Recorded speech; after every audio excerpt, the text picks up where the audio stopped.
What if the secret to unshakable calm wasn't discovered by a king or a tech billionaire, but by a crippled slave? What if the most powerful formula for resilience came from a man who owned nothing, not even his own body, yet possessed a freedom greater than the emperor who ruled over him? This is the true story of Epictetus, a man born into slavery in the 1st century CE who became one of history's most influential Stoic philosophers. His life was a testament to a radical idea that true freedom isn't about controlling the world around you, but about mastering the world within. Though he lived under the most difficult circumstances imaginable, he taught emperors and aristocrats the secrets to a good life. How did he achieve this? Epictetus never wrote a single word.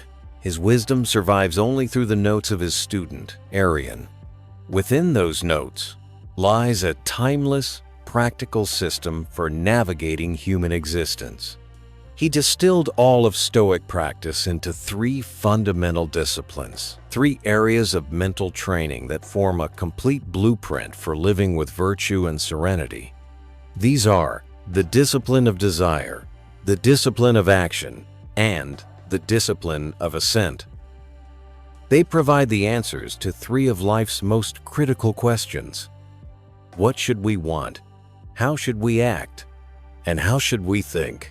Today, we're going to explore this ancient framework. This isn't a simple history lesson. It's a guide to equipping yourself with the same tools that gave a slave the inner fortitude of a king. We will examine each discipline not as an abstract concept, but as a concrete, practical step you can apply to your own life. If you've ever felt powerless in the face of uncertainty, the wisdom of Epictetus is not about escaping reality. It's about building an inner citadel that no amount of external chaos can ever breach. Section 1. The discipline of desire, the art of wanting the right things. The first, and what Epictetus called the most urgent discipline, is the discipline of desire. This is the art of wanting the right things. At its core, this discipline confronts a simple truth. Most of our anxiety and frustration comes from a single source. As Epictetus himself noted, "When I see a man anxious, I say, 'What does this man want?' If he did not want something which is not in his power, how could he be anxious?" This brings us to the bedrock of Stoic practice, the concept known as the dichotomy of control. Epictetus opened his famous handbook, the Times Enchiridion asterisk, by drawing a sharp line in the sand. Some things are in our control and others not. So, what is in our control? According to Epictetus, the list is remarkably short. Our opinions, motivations, desires, and aversions. In a word, our own judgments and choices. Everything that is our own doing, and what's not in our control. Essentially, everything else. Our body, our health, our reputation, our wealth, the actions of others, the past, and the future. We can influence these things, but we don't command them. In Stoic terms, they are indifferents. This distinction isn't meant to make us passive. It's meant to make us effective.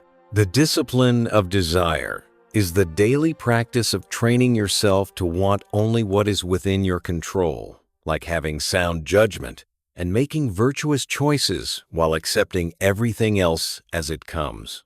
Think about modern life. We are conditioned to chase external things, a promotion, a perfect relationship, social media validation.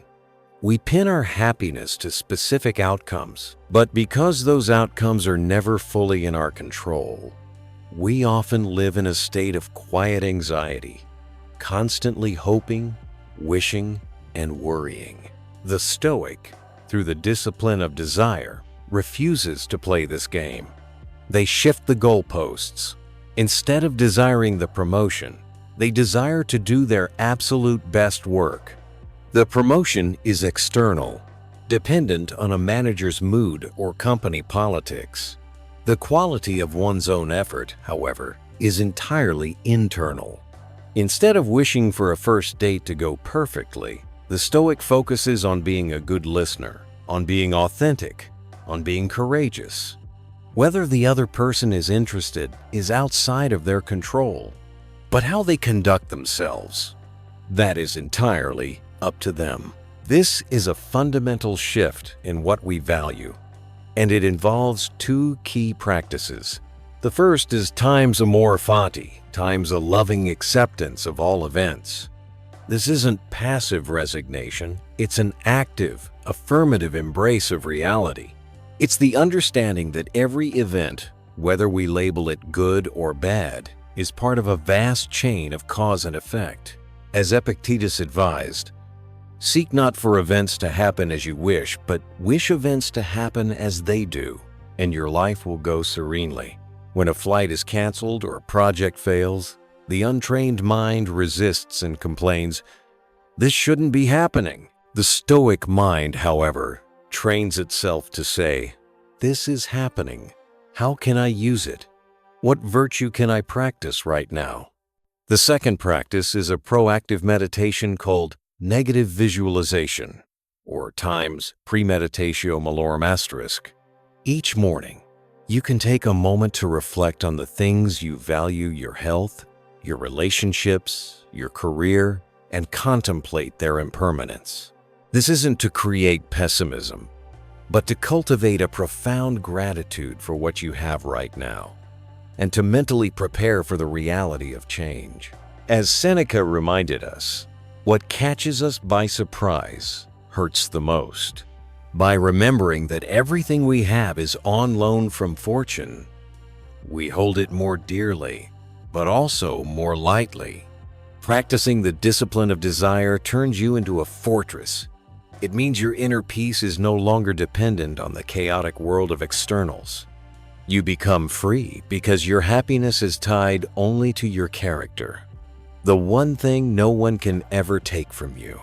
Section 2. The discipline of action. The art of acting for the common good. If the discipline of desire governs our inner world, the discipline of action is about how our values manifest in the outer world. It answers the question, how should we behave?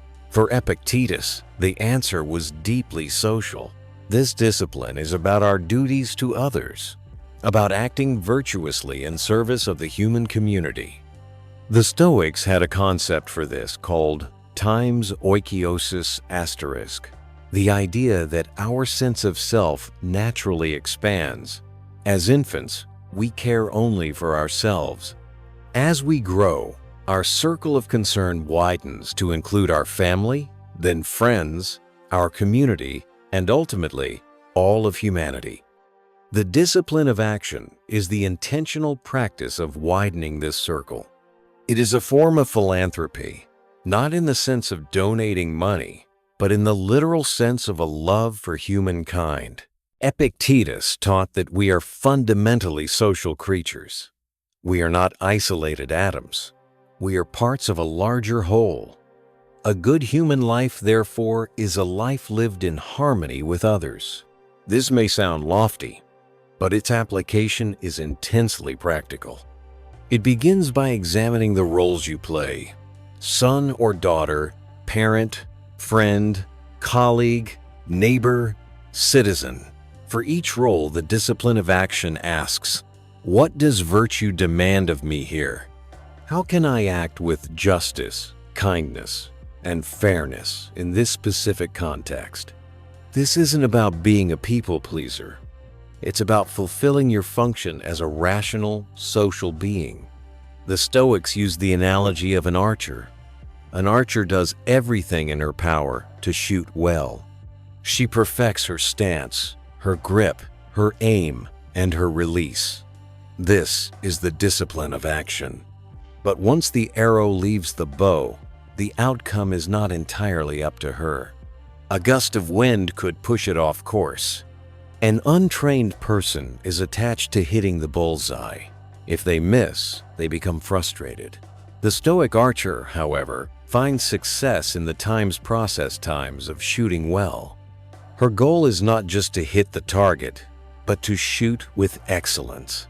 The outcome is preferred, but her sense of accomplishment comes from her own action. Let's apply this to modern life. Imagine you're in a tense meeting and a colleague unfairly criticizes your work. The first impulse might be to get defensive or to lash out. The discipline of action prompts you to pause. What is your role here? A professional colleague. What does virtue require? Perhaps it requires responding with calm reason, not emotional reactivity. It means acting for the good of the team, not just to satisfy your own pride.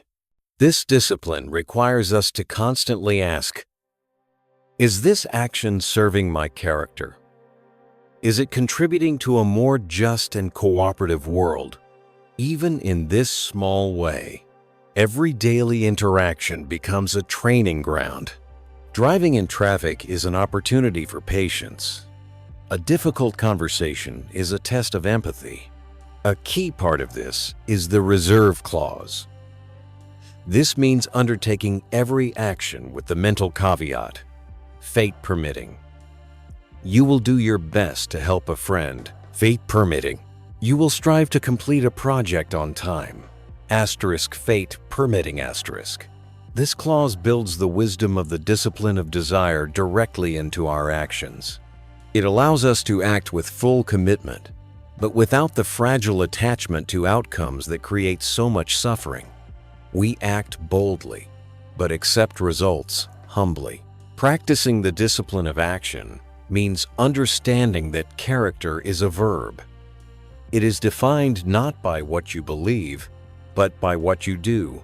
Every choice, from how you speak to a barista to how you lead a team, is an opportunity to embody justice, courage, and benevolence. By focusing on our duties to others, we not only improve the world around us, but also achieve a profound sense of purpose. Section 3. The discipline of assent, the art of judging our thoughts. We have explored what to want and how to act. Now we arrive at the final pillar of Epictetus's system, the discipline of assent. If desire is the CEO setting goals and action is the team executing the plan, then assent is the vigilant gatekeeper at the front door, inspecting every piece of information before it enters the headquarters of your mind. This discipline is about how we think. More specifically, it's about creating a space between an event and our reaction to it. It is the art of not automatically approving our initial impressions. Epictetus taught that we don't control the impressions that pop into our minds, a flash of anger, a pang of fear, but we always control whether we agree with them. This is where our true power lies. He famously stated, "It is not things that upset us, but our judgments about things." A traffic jam is not inherently bad. It is simply traffic. It is our judgment. This is a disaster. My day is ruined. That causes our suffering. A critical comment is not inherently awful. It is just words. It is our agreement with the idea. This means I'm a failure. That generates pain. The discipline of assent is the practice of catching these judgments before they take root. Epictetus gave us a clear process. He said, "Do not allow yourself to be carried away, but say, 'Impression, wait for me a little. Let me see what you are and what you represent. Let me test you.'" Let's walk through this as a practical exercise. First, an impression arrives. You receive an email with a tone you perceive as blunt. An impression appears in your mind. They're undermining me. You feel a surge of anger. Next, you pause. This is the crucial moment. Instead of firing back an angry reply, you suspend judgment. You tell the impression, "Wait for me a little." You create a buffer of time and space. Then you test the impression. Is this an objective fact or my interpretation? The objective fact is, I received an email with these specific words. The interpretation is, they are trying to undermine me. You have to ask, is there another possibility? Maybe the sender was in a hurry. Maybe that's just their communication style. Maybe I'm misreading it because I'm already stressed. You separate the raw data from the story you're telling yourself. Finally, you grant or withhold assent. After examining the impression, you make a conscious choice. You can reject the initial negative judgment. I do not agree that this email is an attack. It's just an email. I will respond to the content, not the perceived tone. By refusing to endorse the unexamined thought, you rob it of its power to disturb you. You remain in control. This practice is a form of mindfulness, a vigilant watchfulness over your mind. At first, it feels difficult and mechanical, but with consistent practice, it becomes second nature. You become more skilled at spotting false judgments and less likely to be hijacked by your emotions. The discipline of assent is the master key because it directly impacts the other two disciplines. Your desires are shaped by what you judge to be good or bad. Your actions are driven by your impulses, which come from your judgments. By mastering assent, you purify the source. You ensure your desires align with virtue, and your actions are guided by reason. This is how you build an inner citadel, a fortress of the mind protected from the rash judgments that cause so much suffering. It is the ultimate expression of freedom, because it asserts that no matter what happens externally, the final verdict rests with you. Conclusion. We've journeyed through Epictetus's three-part system for a good life. The discipline of desire, which teaches us to want what's in our control. The discipline of action, which guides us to act for the common good. And the discipline of assent, which trains us to be the gatekeepers of our minds. These are not three separate philosophies. They are one integrated system. They reinforce each other. Your mindful judgments, assent, refine what you value, desire, and your values, then determine how you behave, action. Together, they form a holistic program for achieving times eudaimonia, times of flourishing life lived with reason and virtue. The beauty of this framework is its practicality. This isn't about abstract contemplation. It's about how you handle a traffic jam, how you respond to an email, and how you speak to your family. Stoicism is a philosophy for the real world. It provides a reliable compass to navigate the chaos, not by changing the world, but by transforming ourselves. But learning about this is not enough. Practice is everything. So, I want to leave you with a simple challenge. For the next 24 hours, pick just one small thing from one of the disciplines. Perhaps it's the discipline of desire.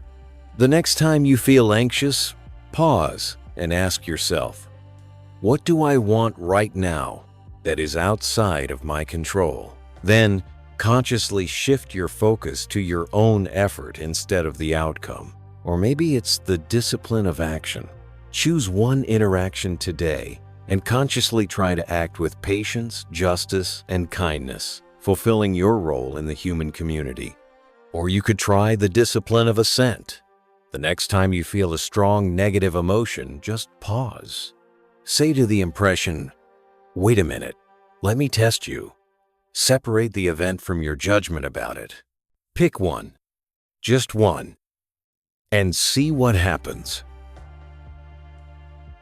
Philosophy is not about having the right answers, but about asking the right questions and, most importantly, living the answers. The Stoic path is one of progress, not perfection. It is a daily commitment to becoming a little wiser, a little more courageous, and a little more serene than you were the day before. The power to begin that journey is entirely up to you, and it starts now.